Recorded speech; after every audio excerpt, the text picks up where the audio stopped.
Welcome everybody to day 3. We're leaving Whitehouse Campground, and this was a very anticipated leg from Whitehouse to basically Las Vegas. We're going to go to the Boulder City Campground right at the edge of Lake Mead. And it was a really pretty ride, but we were having some camera troubles, so we didn't get a lot of footage of the little towns that we'll roll through, but I'll give you a rundown and talk about them a little bit.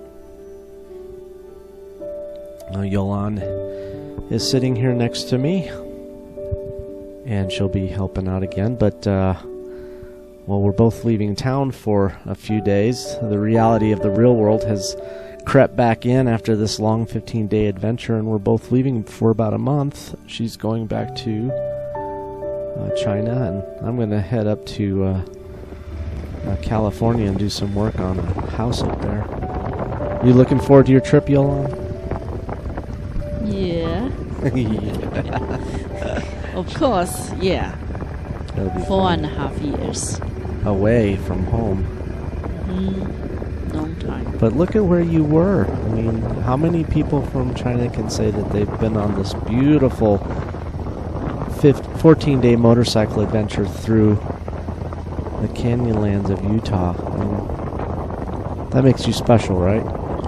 Sure. Sure. I think a lot of Chinese people, go visit United States are not different. Beautiful view. But I'm pretty sure not much sit on the motorcycle trip for 2 weeks. Okay. Well, we had a beautiful night at the Whitehouse Campground. Just to give you a little idea of what it's like. I mean, it's a BLM campground, so the amenities are not frugal. There's an outhouse, or 2 outhouses, but there's no water, and there is a picnic table and fire pit, and also a nicely groomed spot for a tent. So that was kind of cool. And of course, this absolutely beautiful scenery. The sunset was great. You might have seen the end of that day 2 video with the sunset going down behind the motorcycle. What was even almost more impressive was after the sun was down, the sky was so dark and you could see every little star, and the Milky Way galaxy was quite spectacular.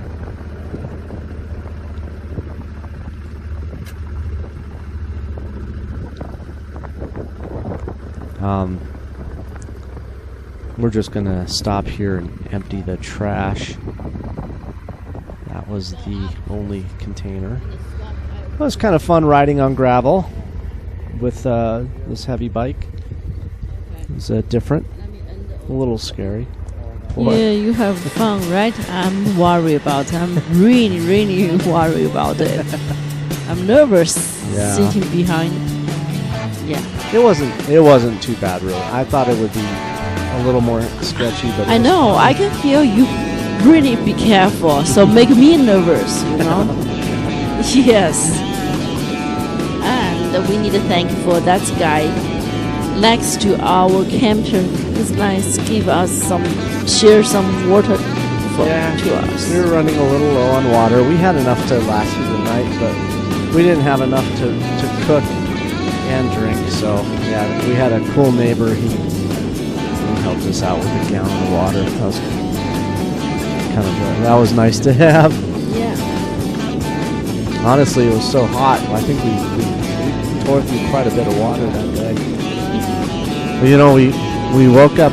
Well, we didn't wake up on our own. The sun was the alarm clock, right? Yeah. I mean, that sun came blasting in our tent, and it got us up like early. Yeah, the sun came out and so fast. It feels chasing us. Go, go, go! Quick parking. Yeah. Oh, we got packed. I mean, I was like sweating inside the tent trying to roll up all the bags and roll up the. I feel like a wrong away. Yeah, we were like in a hurry to get out of there because it got hot quick. But fortunately, we ran into some weather, which was kind of nice. We got some clouds and a little bit of rain. So but it did just keep getting hotter from here on until we got to California. Anyway, it's about 43 miles to Kanab, Utah. That'll be the next little town that we'll drive through, but unfortunately you won't see it. It was a cute little town, lots of little farms. And what's kind of neat about this area is that, settlers came out and settled. There's Kanab right there. It's kind of drifting off to your right, but settlers came out in like the 1860s, and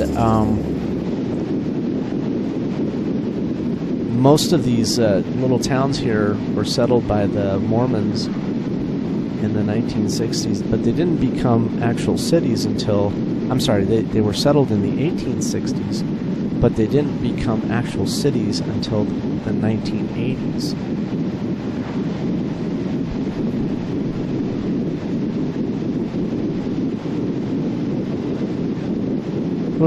From Kanab, we hop on Highway 389, and that'll take us all the way to this next little town, Hurricane. And Hurricane, it was kind of it was a neat, if you remember, it was kind of a cool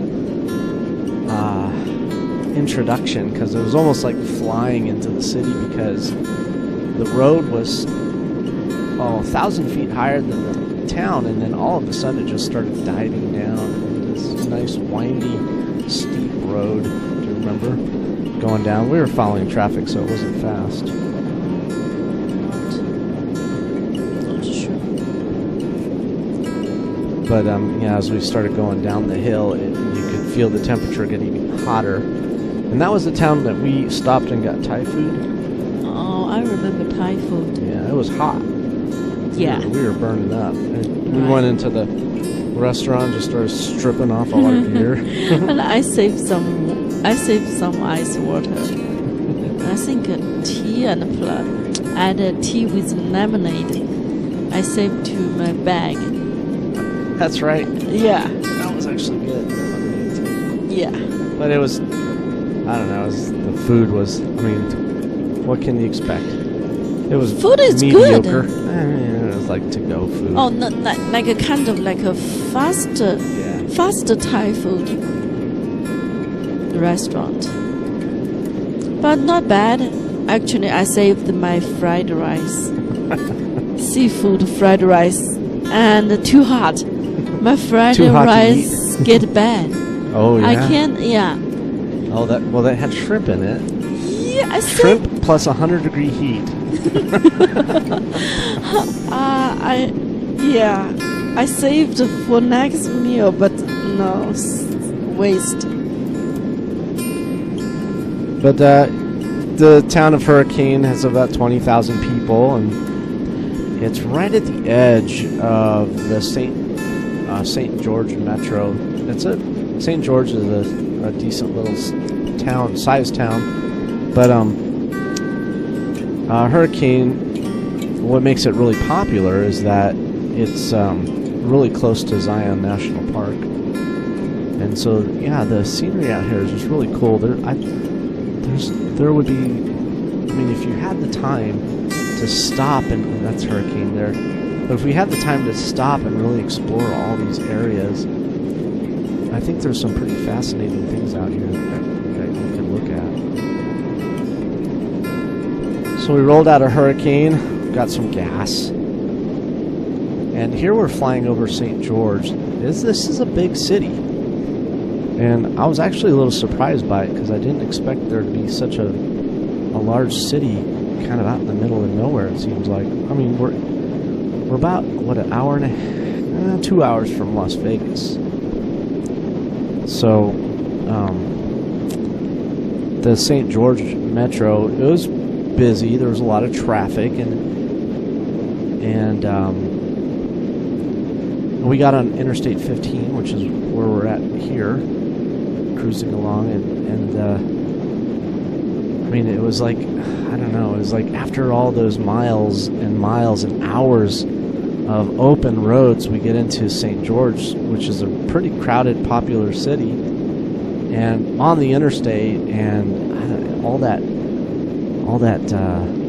magic from those lonely highways just kind of faded away. You know what I mean? Faded away. Now, St. George is one of the fastest growing cities right now in Utah. Yeah, I just remember you told me we are in Utah, and then Arizona, and then Utah, and then New Mexico, and then Arizona, and then Utah. Yeah. Yeah, the highway just kind of meandered between the two states. Welcome to Arizona. Welcome to Utah. Welcome to Arizona. Right. Welcome to Utah. I had no idea what do you go. You are just go through the highway or follow the map. I just trust on you. Thanks. You're welcome, because I can't do anything.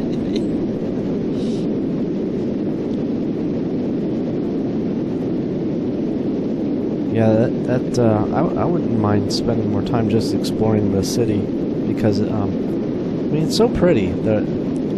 It's in such a neat spot. And I understand they have a really pretty... Look, that's mountain. Sorry. That's okay. Just feels so... Big. Yeah. Yeah, it's huge. Anyway, they have a good art and music scene there, apparently.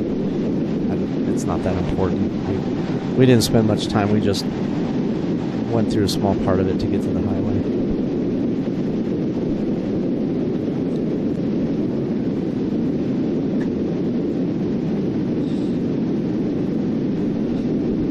And yeah, I was really... Oh, here this isn't too bad because the speed limit's low, but when we got on the highway, 70 miles an hour was really straining the bike, and I just kind of kept it on cruise control at 70, so we wouldn't get passed with too much aggression. But even at 70, I mean, people were still flying past us going 80, 85. I was like, oh, I was really looking forward to getting off the interstate. But this drive today was right around 4 hours, so a little shorter than the day before and a little shorter than the day before that. It's pretty. But 4 hours, and I mean, my ass was really starting to hurt. Every day a little bit worse. Yeah. And I was just, when are we going to get to Hollister? We're going to get that new saddle.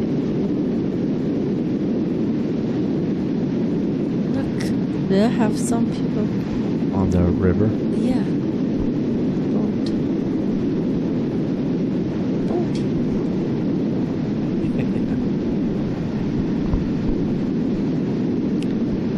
So this was kind of a, I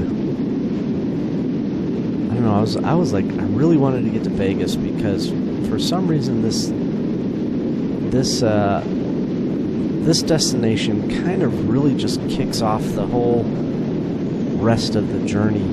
This is like the first destination that I was really looking forward to visiting. Lake Mead, and ride into Vegas, and get some dinner or something. But I mean, here on out, that was like the start of the start of the cool part of the adventure. I mean, there was a lot of beautiful scenery before, and our campground was pretty nice, but from Vegas to the stop after that, there was just a lot more time to do things because the legs were shorter, and the destinations had a lot of really cool places to visit, and you'll get to see those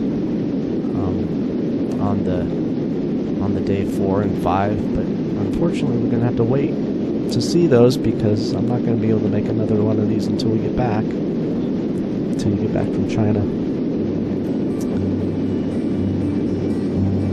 Well, we stayed on I-7, or I'm sorry, we stayed on Interstate 15, and we got off the highway at Mesquite. There you can kind of see it zipping underneath you really fast. Mesquite is kind of an interesting little town. It was again settled by Mormons, as was St. George. And it's a small city of about 20,000 people, about an hour and a half from Las Vegas.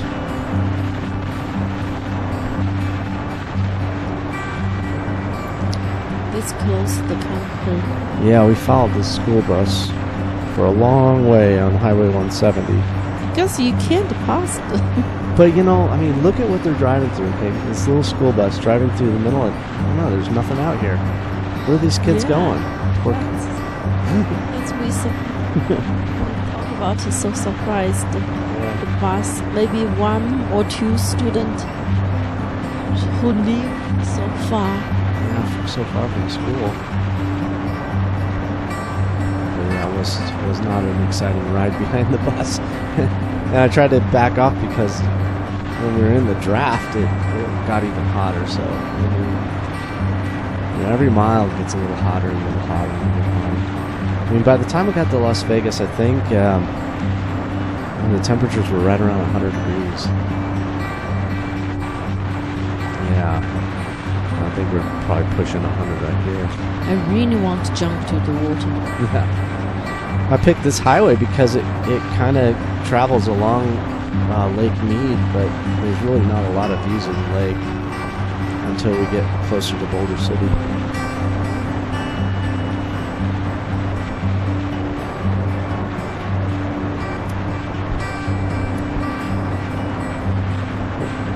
One of the things that a lot of people are surprised by is how many farms are in these areas here in northern Nevada. Southern and northern Nevada have a lot of farms, and you might wonder why. Why so many farms in a desert? All it can grow is sagebrush, which is also a really aggressive plant that prevents anything else from growing next to it. So you have to clear it. It's a ton of work to make a farm in Nevada. You got to clear out all the sagebrush, and you know how hard it is trying to clear the weeds out of the front yard. I know, but maybe here they don't have much weeds like us. Well, you've got to clear out the sagebrush before you can plant a farm.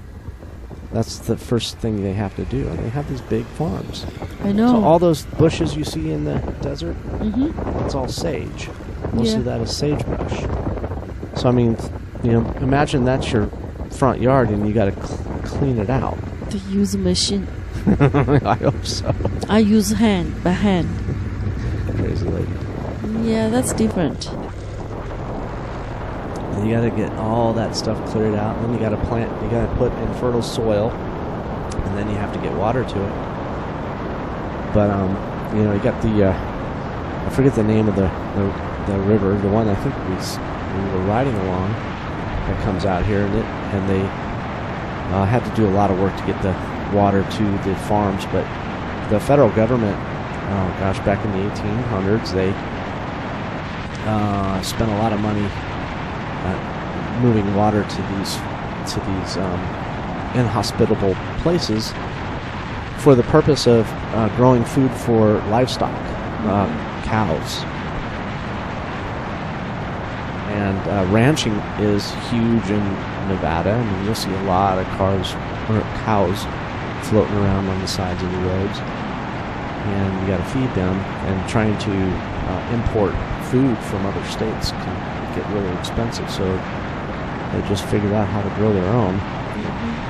Spend a lot of money doing it. I think if they can solve the water pump system, not that the other things not that difficult. The only things if they can solve the water system. Well, supply. I got in my notes here that they pulled the water from it's called the Virgin River. Yeah. And then just a lot of irrigation systems. Those early 1860s settlers, I'm assuming. Oh, here's our stop. Right. So just taking a break here at a springs, natural springs here in Nevada. We're about maybe 45 minutes to an hour from our campsite. How you feeling, Yolan? How you feeling, Yolan? I'm tired. I need a shower. Give the beautiful view. Come on. Go take a beautiful view. Don't waste battery. Hi, stop it.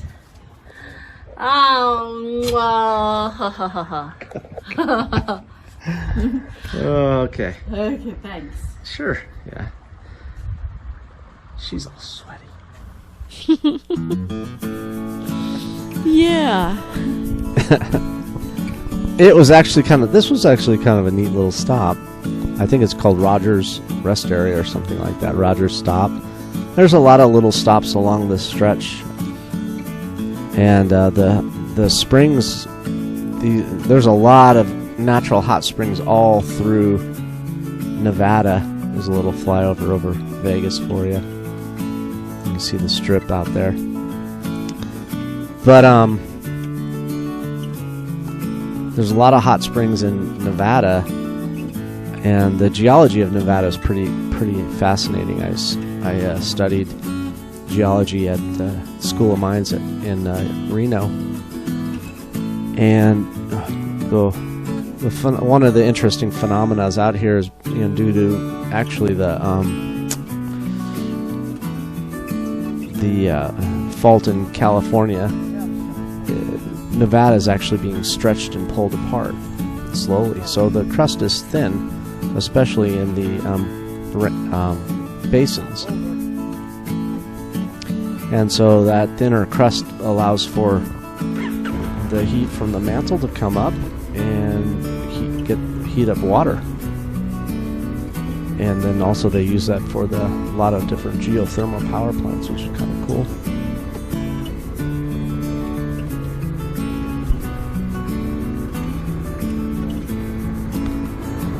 So yeah, about another hour and a half, I think, cruising on this road. We'll hit our campground.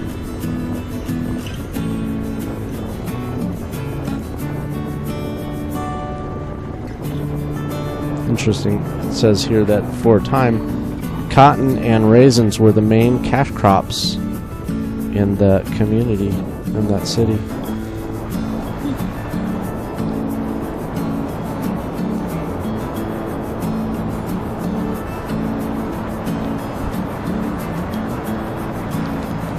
So yeah, I put a different camera on, and I had to mount it sideways, and apparently it's supposed to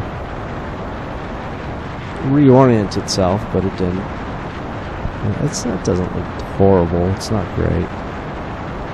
Not bad. But we traveled through some. I mean, once we. All these ranges were blocking our view of the lake, but we'll get a few cool shots of the lake. But there's that one community that we passed by. It looked like out of a movie set, and I think it was a golf community, but it was really cool looking on this highway. I mean, it almost looked like something from the Lord of the Rings, like the Elvish city. You don't get it, do you? Lord of the Ring. I know that. The Elvish city?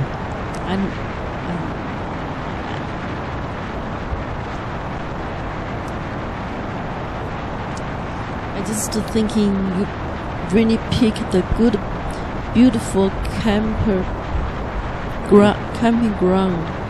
But too bad we didn't close the lake. We were right on the. Well, we were.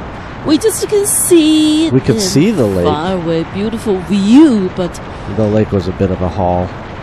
I mean, you could hike down to the lake from the campground, but it'd be a pretty long hike. We just too tired. We were exhausted.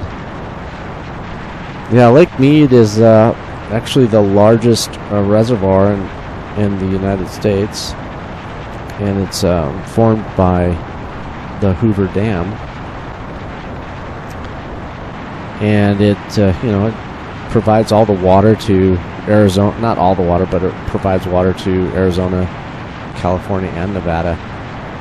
Yeah, but it's drying out, and a lot of people are asking us if was it high? Did it go up? Did it go up? And I didn't. I still saw a lot of lake level lines that were considerably higher than where the lake was at, but apparently the lake has risen since we filmed this by a few feet, 10 feet or so. So that's good, but it's basically giving a homeless guy $5,000 and say, hey, make a life for yourself. It's not enough. It's something, but it's not enough. So we need to keep making sure that there's enough water available and cut the usage. So there's a lot of incentives to try to stop the water from being used as excessively as it already is, like the fountains in Las Vegas or the golf courses in Las Vegas and Los Angeles, So yeah, after we got to our campground and we set up our tent, we took off to Vegas to grab some dinner. Yeah. Do you remember the name of that place we went? I get the wrong restaurant name, so we went to. It's like King Noodle or something. We right? suppose. Yeah, we going to the Magic Noodle. Yeah, we were supposed to go. We went to King Noodle. I screwed that up. Yeah. But that was a great mistake that you made. Thanks. Because good. This place was freaking yeah, that's amazing. really good food. That was such a nice. I'm happy with that. So because we already had it before last year. Yeah, we went to that noodle, so we already know what the food there, and we tried before. So this one, Well, last year we went to the Magic Noodle. Yeah. We took the bus there and we walked in the heat, and we got there about a half an hour before they closed, and they told us that we couldn't eat there because there was no room. But then the server, he actually brought our food out to us. We sat at like one of the picnic tables in the mall, and it was really good. But I wanted to go back there and take a little time and enjoy the atmosphere, because they kind of make the noodles in front of you. It's kind of neat. They spin the noodles like the pizza dough guy. But we Googled the wrong name, and like King Noodle, and we got there, and actually it was better than the other place. Yeah, so I like it. Yeah, it was really good. It's truly authentic. I'll throw a link in the description. That's one thing I really do like about Las Vegas is the Asian population is pretty substantial, so they've got a lot of good Asian food restaurants there. But we stopped at one of the truck stops to take a shower. Oh yeah. And I tipped the bike in the parking lot, so that was fun. Yeah, that's special fun. We were at the parking lot, and the front wheel just got away from me, and as the wheel was turning to the left, my right hand on the throttle accelerated the throttle just momentarily, and the bike took off, hit the curb, and we went down. But Yolanda apparently just walked off the bike. She was fine. Yeah, I don't know why. I just pretty naturally just to stand up, get up. Good, because I was on my butt. Yeah, I think I'm my seat higher than you, so. Well, duh, yeah. Yeah. No, I was trying to keep everything planted to the ground as long as I possibly could, because I knew the bike was going to go down. I didn't want to abandon the bike and let it fall hard, so I was fighting with it to keep it upright, but it was going down slowly, and Yolanda was able to step off the bike. So there's a really nice view of the lake. Yeah, that's a big lake. It's the biggest in the country. Bigger than what about the Mississippi? Well, that's not a lake, that's a river. That's a river. Yeah. Okay. Well, and this is not technically a lake, it's a reservoir, meaning that it was created, it was made. Oh. It's not a natural Really? feature. Yeah, well, the Hoover Dam. Huh. Yeah, large dam. Okay. And apparently, the deepest spot in this lake is about 1,200 feet deep. I didn't realize it was that deep. It's pretty cool. Big lake, man. That's a lot of water. Must we have a lot of fish? Yeah. There are a lot of fish. Maybe that's why Vegas has good seafood. No, seafood. Not technically from the sea, but Maybe have some good fish, but not seafood. Mm-hmm. Seafood from ocean. Yeah, okay, so you're smarter than me. No, I didn't say that.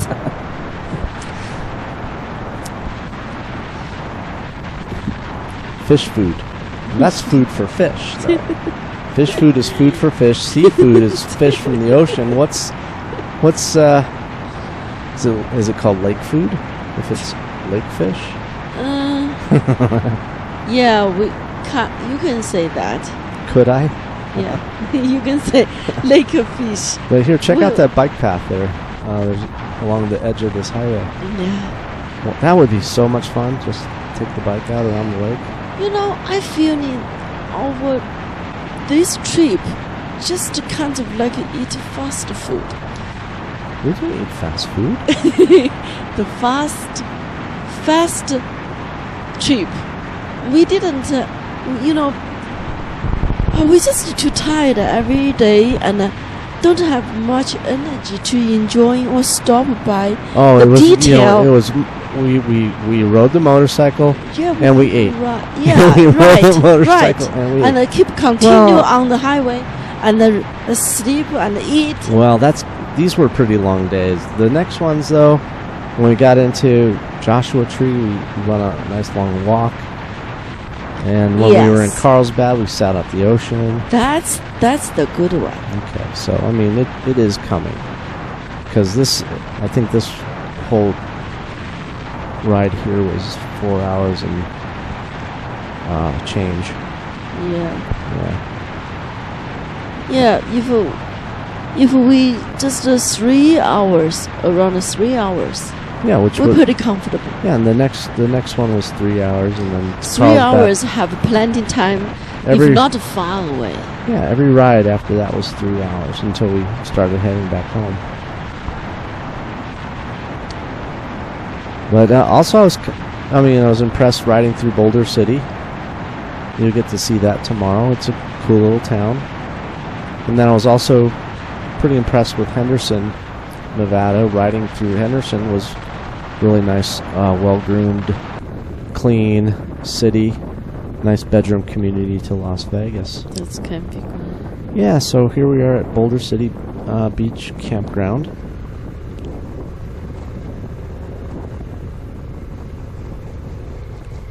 And I tried to pick a spot that would have a view of the lake. But yeah, it was again, you could just see that sun is just cooking us. I'm thinking that's too. And we were quick to get that tent set up, and then head out and go into Las Vegas and grab that Chinese food and get a shower. Take a shower first. Chinese food next.